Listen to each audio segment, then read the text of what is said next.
He didn't feel any pain. So that's alarming. That's reset of our previous Arturo comment is what we're opening on again. Yeah. It's like, I'm wondering if he's gonna wake up again and repeat the same realizations or something. Yeah, hopefully his memory isn't that fucked. But now he does. Oh. No, it's just an update on the pain. Oh, but this is happening. Speak up, Arturo. The whole class needs to hear you. He's in front of 20 curious, attentive eyes, while his paws shake, almost making his papers rattle. He's had less than a year to learn a new language, and now they expect him to give an entire book report. Oh, that's awful. Dang. He'd give anything to be in his room, gaming on his brand new PlayStation 2. But first, he has to figure out how to survive these next 5 minutes. Me too, brother. Yeah. He's playing his PlayStation 4 in his dorm room when Maria walks in. I thought it was for just a moment, I thought it was a typo, and I was like, what am I reading? What's happening? But it's because he's drifting. Hey, beautiful. You able to get some sleep? He doesn't look up from his game. Oh, you know how my my overflow toe? That makes him look up. He's not processing, he's not remembering the English correctly, like the words. It's just coming out words. Yeah, it's just word salad. Yeah, I was like, what the fuck did she just say? She looks confused, frustrated. Born and sworn and to mourn and forlorn? He puts down the controller and stands up. Baby, what? Arturo installs a lock on the medicine cabinet. He helps her eat healthy. He helps make sure she goes to bed at the right time. Whenever she feels a mood swing approaching, high or low, they prepare together. Maria once cried and told him that she wasn't worth it, that he should find someone that isn't an unpredictable mess. He told her she was definitely worth it, and that they just need to be prepared. Aww. He's legitimate. He's actually awesome. Yeah, Arturo is like actually rules. This is what I was talking about when I say like he's like a reliable, dependable dude who just wants to have a good time and like isn't there to make people feel bad and does his best. He's like, I thought Arturo would be a great dad. He's also arching. Yeah, he is. Which is also how Devin was described in the van. Yeah. Arching hit his back towards the ceiling of the van. This is a really good CG too. Yeah, super evocative. So this has been their whole day. He got here at the morning. Devin and now they're being drugged, but until then, Devin and Cameron hadn't slept since yesterday. Or they slept for like a couple hours in the van, and that was it in the Jeep. Yeah. Does Arturo even know where he is? Definitely not. I guess the question is whether or not that part in the middle is a path. It's hard to tell.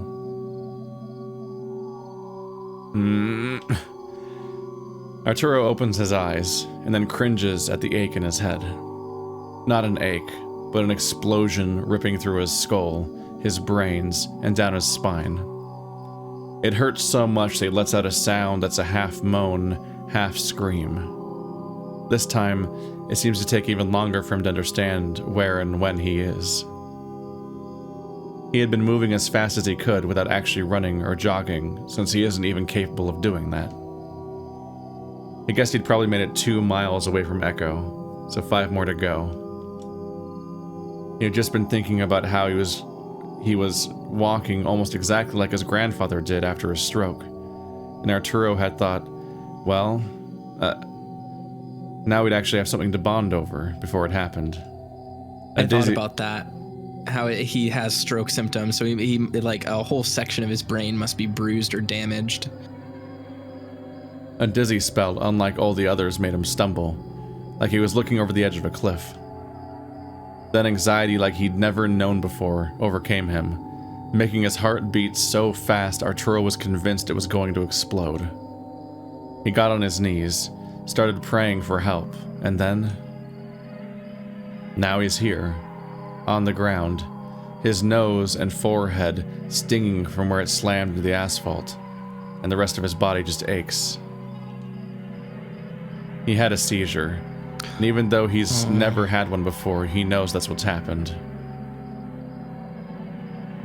At least he was on his knees, so his face didn't have far to fall. Still, he's left feeling so exhausted, so defeated, that he just wants to lay there. He'd been in a half-dream state, completely confused as he stared around him, memories flicking through his mind like a Viewmaster. An hour had passed, maybe 2, before he finally understood what his situation was again. He almost wants to go back to that confused state, pretend it's a dream. But now he's crying, because how is he going to take care of Maria if he can barely walk, barely talk? She's good at taking care of herself, but he needs to be there, just in case. He needs to live, and he needs to get better. And while he's glad to be out of Echo, he knows Cameron is still there, and if Devin is gone too, he knows the bear would only want him to save Cameron. Get up, Arturo. All your friends need you. Eventually, he slowly sits up, his paws shaking so badly he's worried he's having another seizure. But eventually, he steadies himself. He needs to keep moving. So with a deep, shuddering breath, Arturo starts to carefully get up, and that's when he sees it. Oh! No fucking way.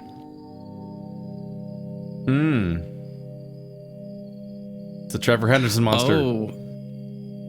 I wonder if that voice just came from the monster and not Arturo. Maybe.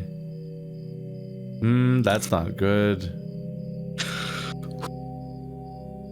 I'm never quite sure what this thing looks like because it seems to change all the time, but I think it's the same one each time. It is the same one each time. Yeah, because at one point it was like it had like a wingspan of like 30 feet on the road, and the other time it was like the Genic creature.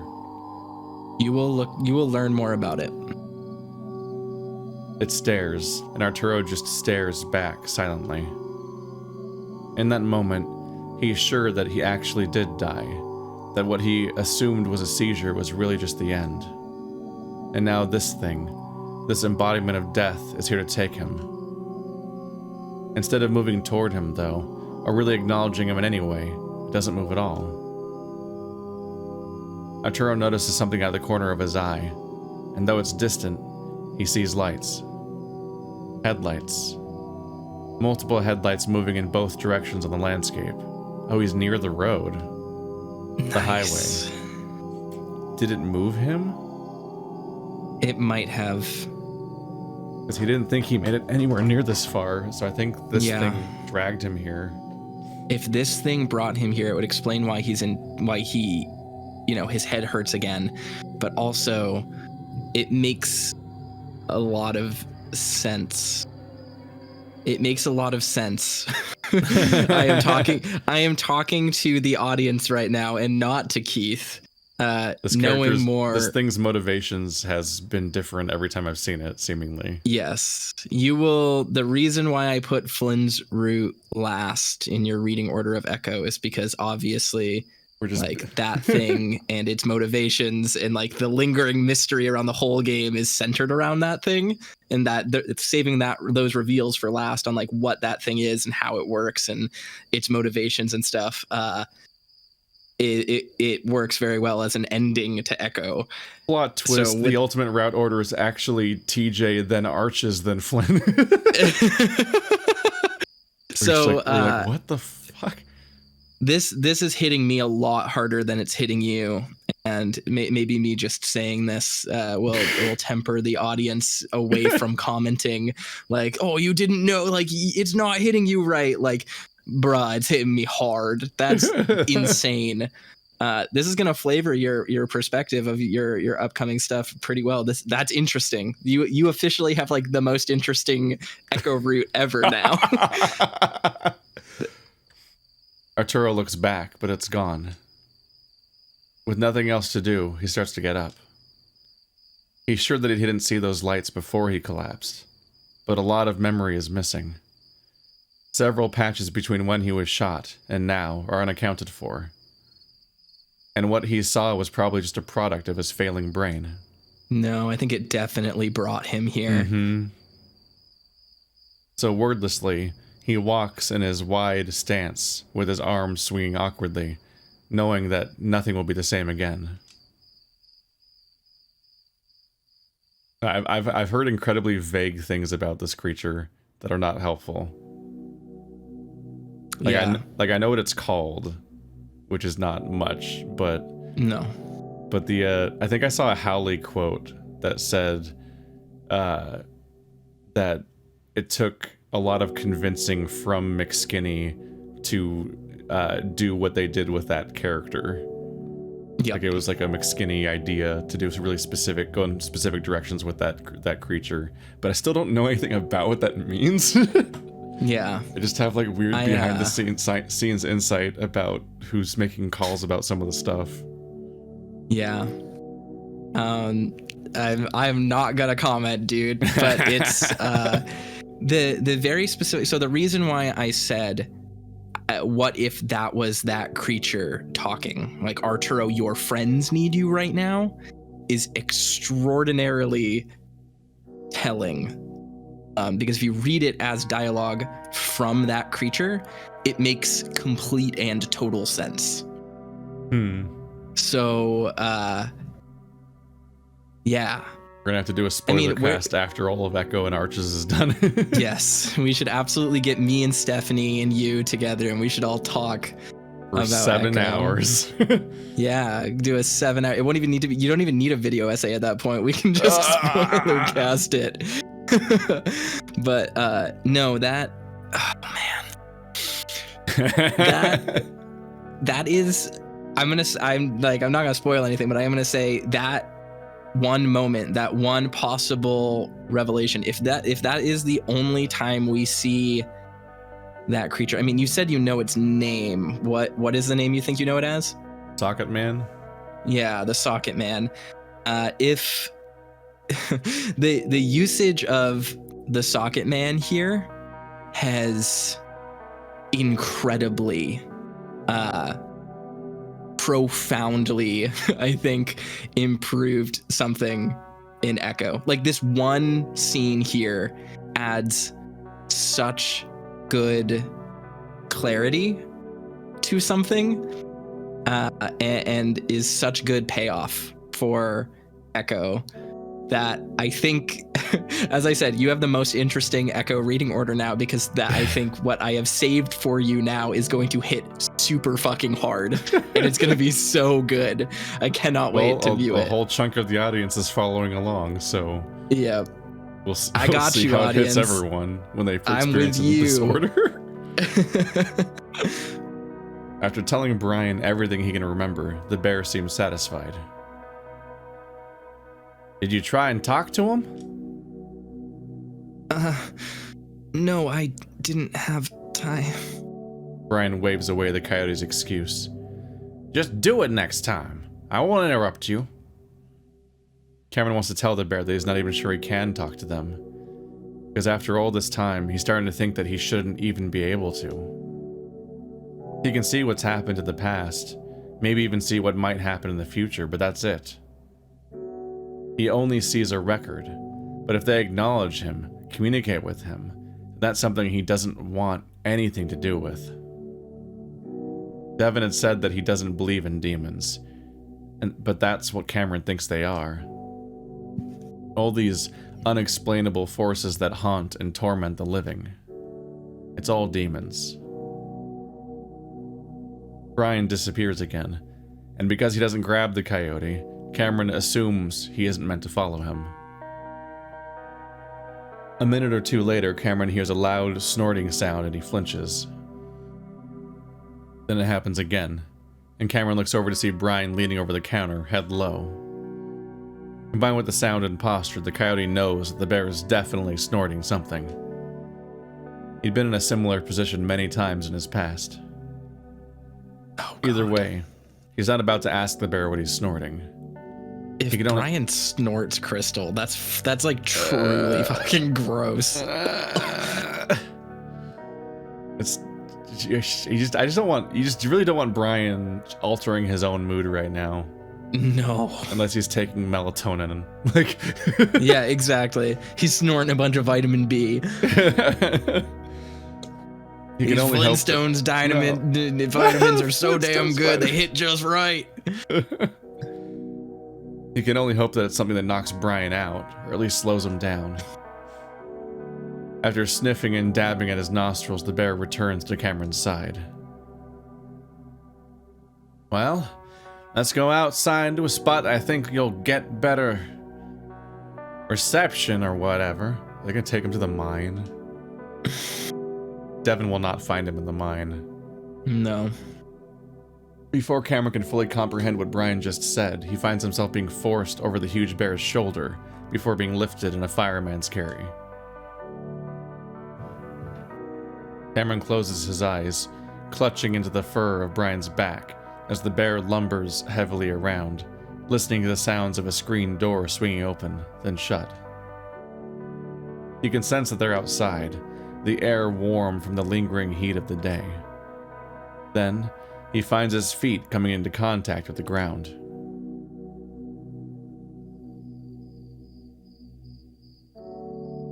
Cameron looks at his surroundings, while Brian ambles about 5 feet away, kicking at the dirt and foliage. It's twilight now, at least as far as Cameron can tell. The eerie, ominous red hasn't gone away, even though they're well past sunset.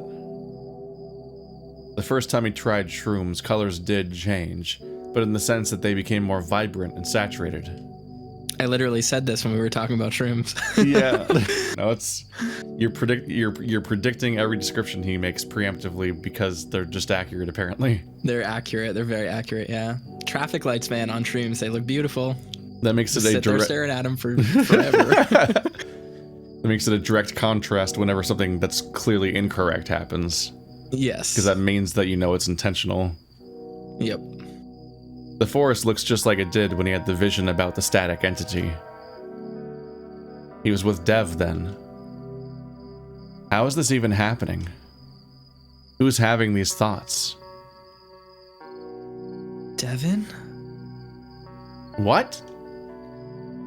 Cameron jolts back to the present, even though it's not the present, because time has stopped existing, and this is just a moment in a never-ending series of moments.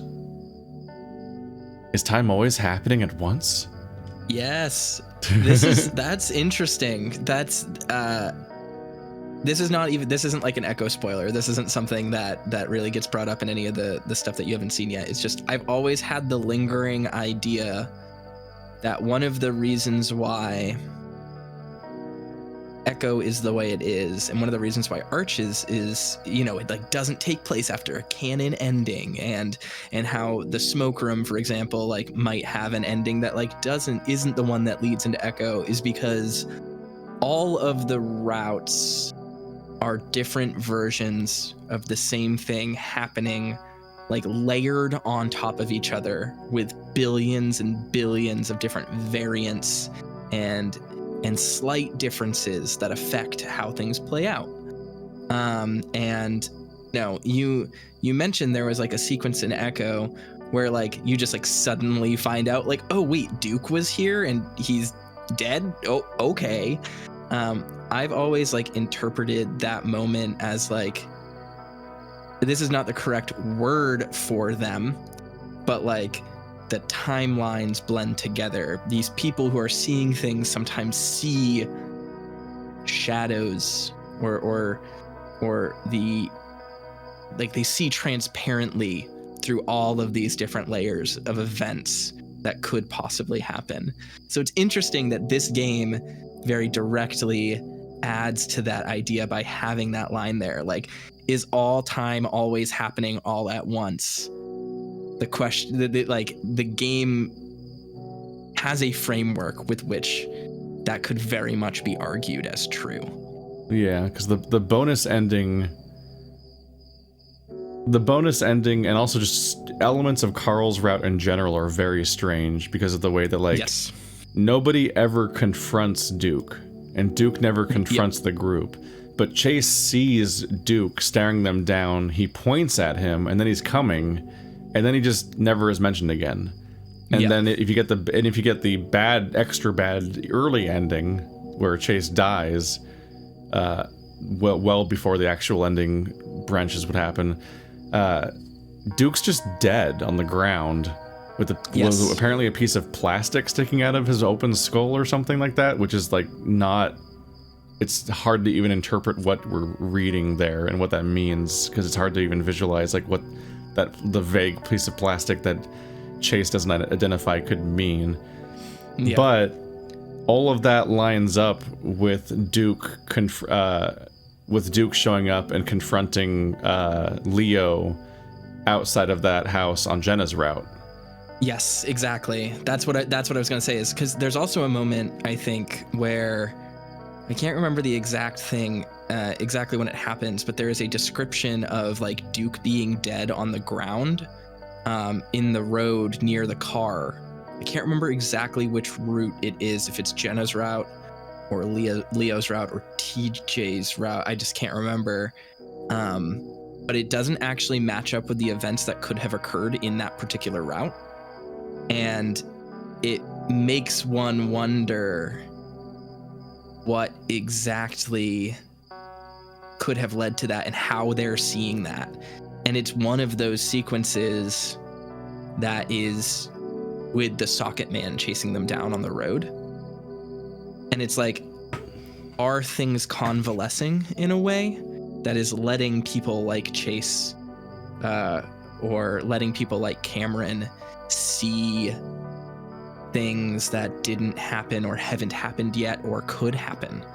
And that's even more hinted at and set up in this game, where Cameron literally says in the beginning, like, I guess you could say I see the future, you know? And it's one of those different possibilities. Maybe there is a different timeline out there where Devin hung himself in that room. Maybe there is a different timeline out there where, you know, all of these things that have happened didn't happen or could have changed.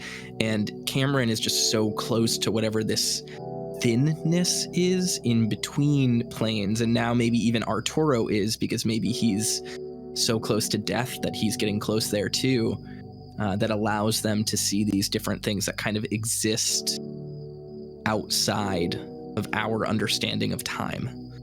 We're also not done. So, like, what if they escape Brian, flee to the motel to hide away, and then Brian, who loves to hang people, does hang Devin in the closet? Does hang Devin, exactly. Just like how we saw that one guy get shot in the face, and then he did get shot in the face. Yep. Like his first premonition, supposedly, like a decade ago. Yep.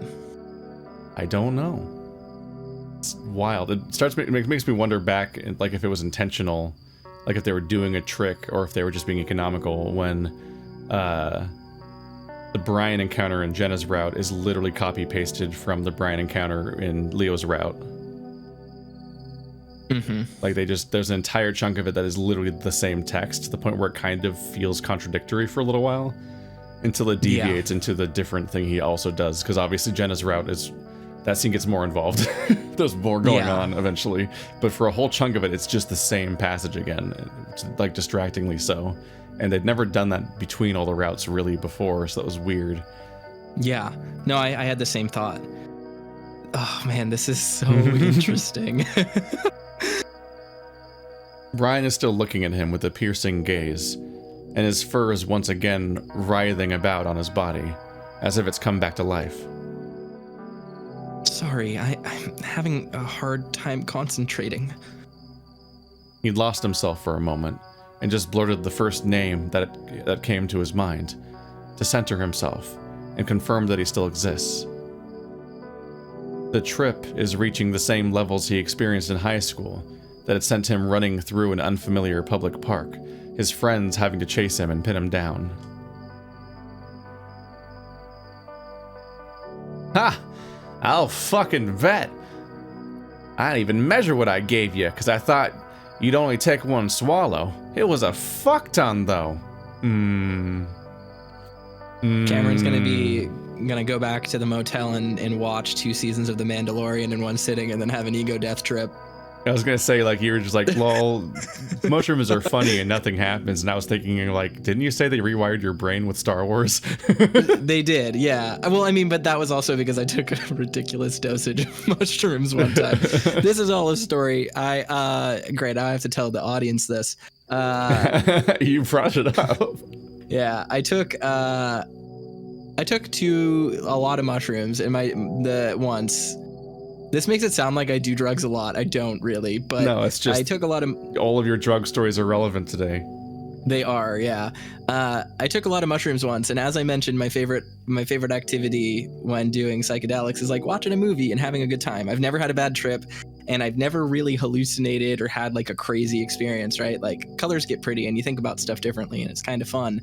But also, I'm not condoning drug use. I'm not saying people should do drugs. I'm just saying this was my experience trying psychedelics.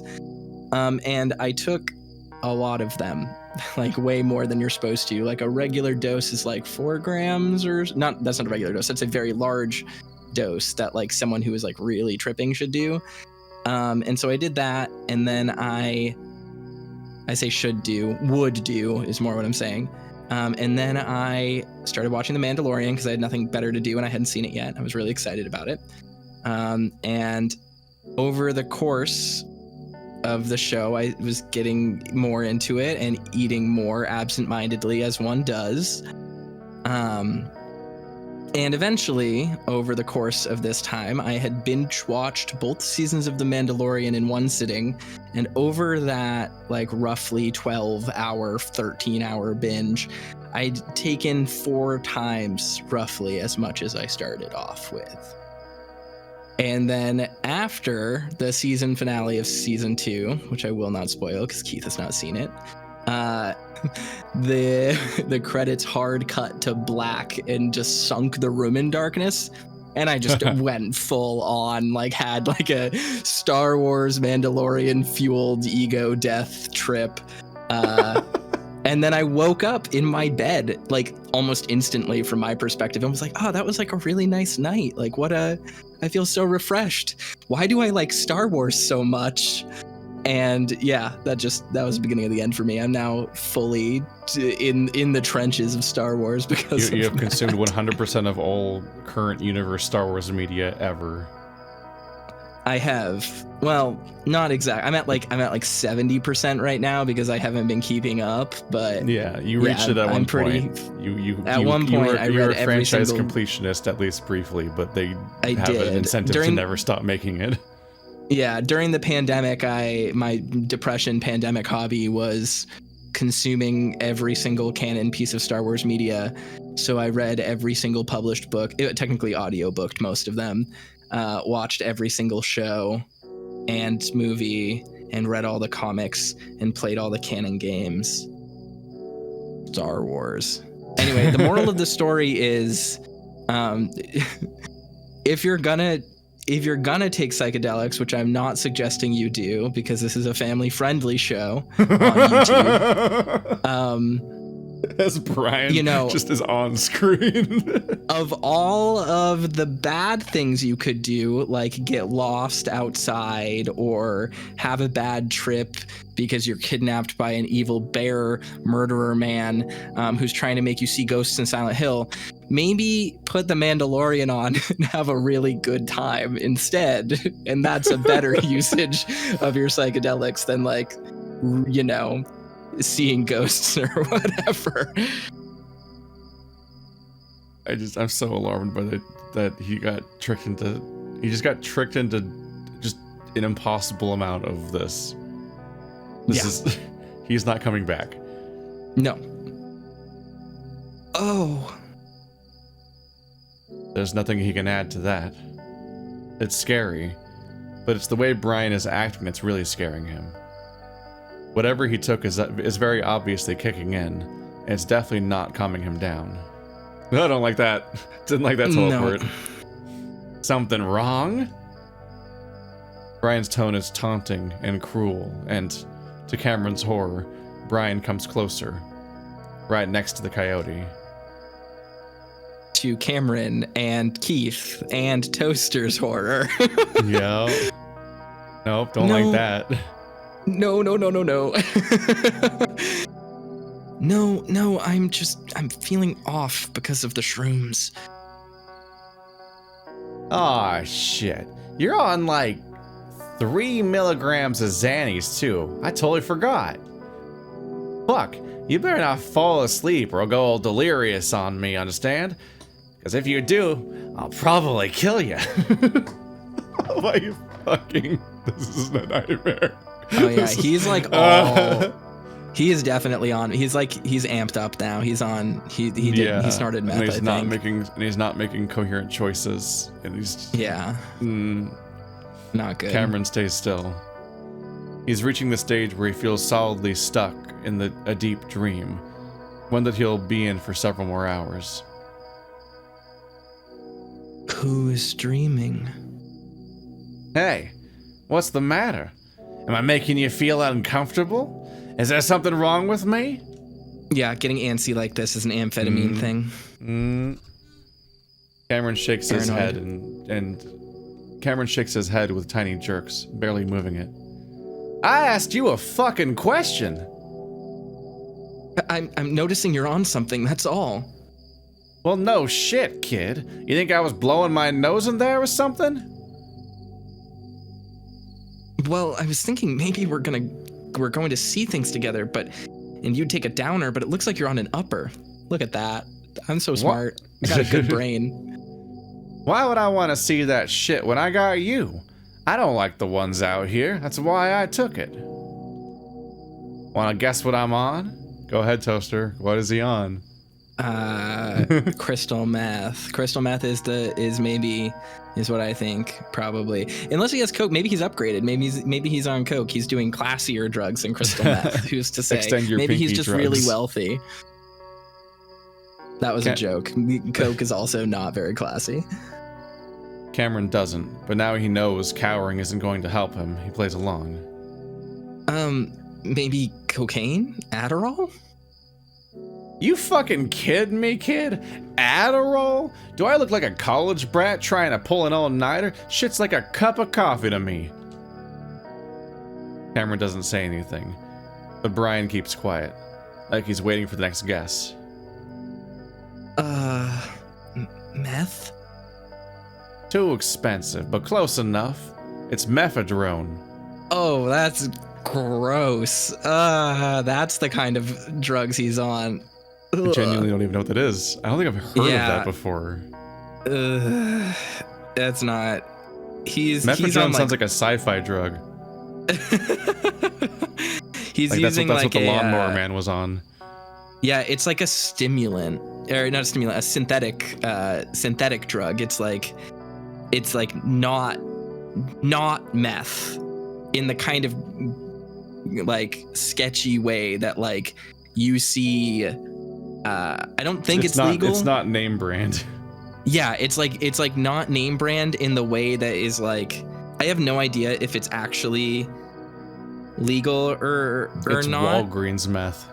Yes, exactly. Well, it's like how you can like drive down the road and see people like advertising on signs like we sell like kratom or whatever, and it's like in that weird, or like how salvia is like in that like weird gray area in a lot of states where it's like not illegal, not necessarily specifically legal.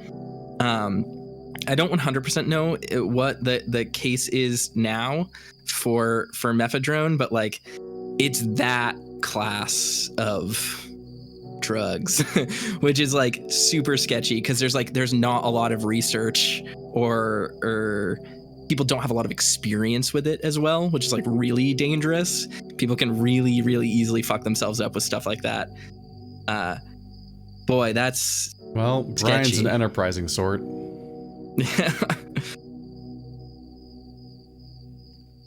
Okay, sorry, I never really did stims.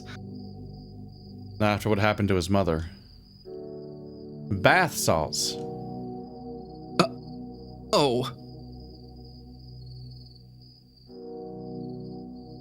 I would like to note that one of Mephedron's street names is Meow Meow. So Brian's on that Meow Meow. He's kind of full ooh-woo. Yeah, full ooh-woo. No. And it feels fucking amazing. Oh, he's gone. He's got super speed. What follows is the sight of a 500-pound bear awkwardly dancing and swinging his massive arms around violently, growling and laughing. It's terrifying. As the crazed bear is shadowboxing about 20 feet away, Cameron begins to realize he might be able to run. With his muscles weak from the sedative, and his mindset absolutely fucked from the hallucinogen, he might not be able to outrun Brian. He's starting to forget that he even exists. Still, he might be able to hide. The desert is full of cracks and crevices that he might be able to squeeze into to wait out. Brian is there, heaving for breath. Fuck. Gotta relax. It's been a while, so I'm getting a huge rush. Gotta remember. Whew. I ain't as young as I used to be. My heart's probably gonna give any day now. There ya. That would be a great silver lining. Is just like Brian unceremoniously dies from a heart attack because he's too stoked. Just falls into the woods. Please. Please let your heart give out. Please just die and let this nightmare, this decades-long nightmare you've created, end.